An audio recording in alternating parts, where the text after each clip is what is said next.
All right, just got the new GoPro 10 Hero, and so we're going to unbox it. This is the case that it comes in, or this is the packaging. You know, as you can see, it's got a weird design. I mean, they spent some time trying to figure this thing out. Apparently, it does a lot of stuff. You can, well, you can have voice control on this thing. It's got 23 megapixels. It's good for 33 feet underwater. So anyway, we're going to take a look at it. I'm going to try to open this without ripping anything. So I guess we got to pull this. This comes out of there somehow.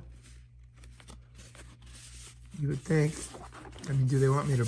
Oh, yeah. Let's go to the bottom.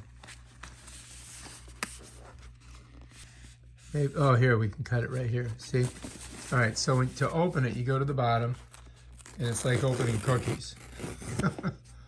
There you go. And that opens it up. I was almost ready to rip the thing apart. All right, so now, to get it out, I guess we can just push it like this. All right, so let's save that, because we may be sending this back. And here's what it comes in. All right, so that's how you open up the packaging to the GoPro Hero 10 Black. If you like this video, subscribe to my channel and check out my other awesome videos on the GoPro 10. Peace out.